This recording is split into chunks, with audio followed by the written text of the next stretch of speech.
Welcome to అమ్మ కుట్టి vlogs. అందరూ ఎలా ఉన్నారు? బాగున్నారా? నేను కూడా బాగానే ఉన్నా. ఈరోజైతే పొద్దున్న లేచి వాటర్ వస్తే పంపు నీళ్ళు పట్టేసుకున్న తర్వాత ఇంటి వెనకాల పొయ్యి పెట్టేసుకున్నా కదా, వేప చెట్టు ఉండడం వల్ల వేపాకు బాగా రాలిపోయిందండి. రోజు ఊడుస్తున్నా సరే అంతకంత వేపాకు రాలుతూనే ఉంది. ఇంకా అందుకనే ముందుగా వెనకాల మొత్తం నీట్గా ఊడ్చేసుకున్నా. ఇంకా పాలం వచ్చేసరికి పాలు తీసుకొని అయితే పొయ్యి పైన పెట్టేసుకొని ఇంకా కొన్ని బియ్యం అయితే చెరిగి పక్కన పెట్టేసుకుందామని చెప్పి బియ్యం అయితే చెరుగుతున్నా. ఇంకా పాలైతే మరిగిపోయినాయి. ఇంకా స్కూల్కి టైం కూడా అవుతుంది. ఈరోజు టిఫిన్ అయితే ఏం చేయట్లేదు, ఎందుకంటే స్కూల్కి వెళ్ళాలి. నేను కూడా పిల్లలకి ఫీజు కట్టలేదు కదా, ఫీజు విషయంలో పిల్లల్ని ఎగ్జామ్ రాయనివ్వట్లేదంట. పేరెంట్స్ వచ్చి మాట్లాడాలని చెప్పారంట. అందుకే ఇంకా ఈరోజు స్కూల్కి వెళ్ళాలని చెప్పేసి టిఫిన్ చేయలేదు. టిఫిన్ చేస్తూ ఉంటే గ్యాస్ స్టవ్ అయితేనేమో కొంచెం ఫాస్ట్గా చేసుకోవచ్చు. కట్టెల పొయ్యి అయ్యేసరికి ఇంకా టిఫిన్ చేస్తూ ఉంటే బాగా ఎండ్ అయిపోతుంది, అలాగే స్కూల్కి బాగా లేట్ అయిపోతుంది. మళ్ళీ లేట్ అయితే పిల్లల్ని ఎగ్జామ్ రాయనివ్వరు. అట్లా అని చెప్పేసి ఈ వంట తర్వాత చేద్దామని చెప్పి టిఫిన్ చేయలేదు. పిల్లలకు ఓన్లీ పాలు వేడి చేసి పోసేసి కొన్ని అటుకులు ఇచ్చేస్తే తిన్నారు. ఇంక ఇక్కడ వంట చేసుకోవడానికి గిన్నెలు కూడా ముందుగానే ప్రిపేర్ చేసి పక్కన పెట్టేసుకున్నా.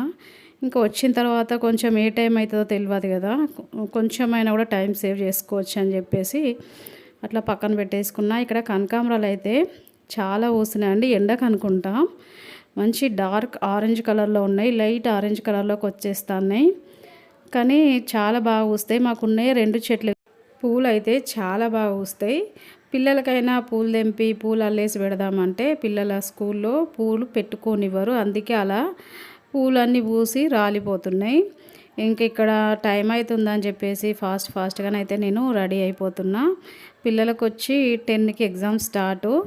ఇంకా మా స్మైలమ్మ వెళ్ళేటప్పుడు మమ్మీ కొంచెం తొందరరా, మళ్ళీ నువ్వు వచ్చేంత వరకు ఎగ్జామ్ రాయనివ్వరు అనేసరికి నేనైతే 9 వరకు అయితే ఫ్రెష్ అప్ అయిపోయినా. ఇప్పుడు కరెక్ట్ 9 అవుతుంది. ఇంకేముంది, కొన్ని పాలైతే తాగేసిన ఇంకా వెళ్దామని చెప్పేసి రెడీ అయినా. మా ఆయనేమో మొన్న ఒకరోజు స్కూల్ దగ్గరికి వెళ్ళి అయితే మాట్లాడారు, కానీ సార్ అయితే అస్సలు కాంప్రమైజ్ అవ్వట్లేదు. తను చెప్పినా వినడం లేదని చెప్పేసి ఇంకా నువ్వే వెళ్ళి మాట్లాడు, నేను రాననేసరికి ఇంకా ఒక్కదాన్ని వెళ్ళాల్సి వచ్చింది. వెళ్ళటానికి అయితే రెడీ అవుతున్నా, కానీ వెళ్ళిన తర్వాత అసలు సార్ ఏమంటారో ఏమోనని చెప్పేసి నాకు టెన్షన్గా ఉంది. మొత్తానికైతే స్కూల్ దగ్గరికి వెళ్ళి సార్తోనైతే మాట్లాడిన తర్వాత బయటికైతే నడుచుకుంటూ వస్తున్నా. ఇంతకీ సార్ ఏమన్నారంటే ఎంత కాంప్రమైజ్ చేసినా కూడా అస్సలు వినలేదండి. మన సిచ్యువేషన్లు వాళ్ళకి ఏం అవసరమా అన్నట్టుగా మాట్లాడారు. నాకైతే చాలా బాధ అనిపించింది. కానీ ఏం చేద్దాం, పిల్లల్ని ఇబ్బంది పెట్టకుండా ఉండాలంటే మనం ఇబ్బంది పడ్డా నయమే అని చెప్పేసి నేనైతే ఇంట్లోనే డిసైడ్ అయితే వెళ్ళిపోయినా. కాకపోతే కొంచెం క్లాస్ తీసుకున్నారనమాట. ఇంకా తప్పదు, ఇంకా పిల్లల కోసం పడాలని చెప్పేసి ఇంకా అలా సైలెంట్గా కూర్చుండిపోయినా. ఫైనల్గా సార్ ఏమన్నారంటే ఇయర్ ఫీజు కట్టకపోతే మాత్రము టీసీ ఇచ్చేస్తా, వేరే స్కూల్లో జాయిన్ చేసుకోండి అని అన్నారు.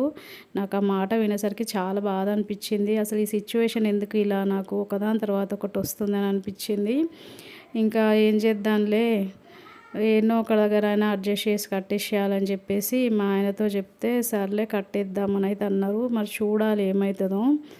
అస్సలు చాలా వరకు ట్రై చేస్తాను, కానీ మనీ అనేది అస్సలు అడ్జస్ట్ కావట్లేదు. పిల్లలతో పాటు మాకు కూడా చాలా ఇబ్బంది అవుతుంది ఈ ఫీజు విషయంలో.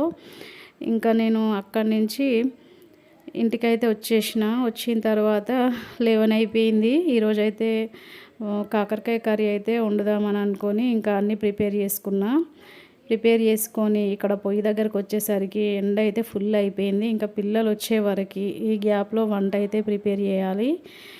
నేనైతే కాకరకాయ కర్రీ వండేసుకోవటానికి ముందు రోజు నైటే కాకరకాయల్ని సాల్ట్ వాటర్లో వేసి కట్ చేసుకున్నాక ఒక స్ట్రైనర్లో వేసుకొని నైట్ అంతా అలా ఒక ప్లేట్లో వెడల్పుగా పరుచుకొని ఆరబెట్టేసుకున్నాం అనుకోండి, కాకరకాయలు ఎక్కువ చేదు ఉండవు, అలాగే తొందరగా ఉడికిపోతాయి. మీరు ఒకటి గమనించిరో లేదో, చాలామంది కాకరకాయ కర్రీ వండితే అస్సలు కాకరకాయ ఉడకదు, చాలా టైం తీసుకుంటుంది. అట్లా కాకుండా నేను చెప్పిన మెథడ్లో మీరు కనుక ప్రిపేర్ చేసుకుంటే కాకరకాయలు చాలా తొందరగా ఉడికిపోతాయి, అలాగే చేదు కూడా ఎక్కువగా ఉండదు.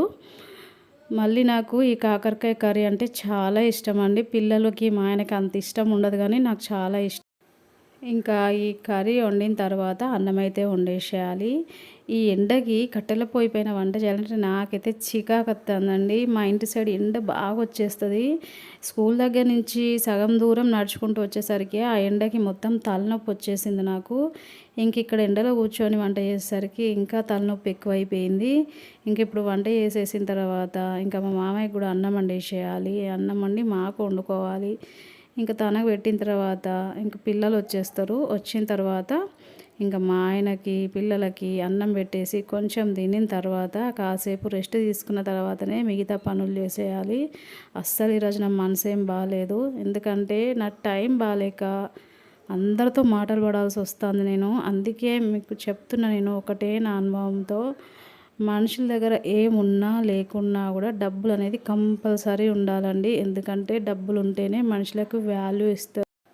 డబ్బులు లేకపోతే మాత్రం ఏ మాత్రము కేర్ చేయరు. ఒకప్పుడు అనుకునేదాన్ని డబ్బులు ఉంటే ఏంది లేకపోతే ఏంది, మనుషుల మధ్యలో ప్రేమ అనేది ఉంటే సరిపోతుంది అని చెప్పేసి.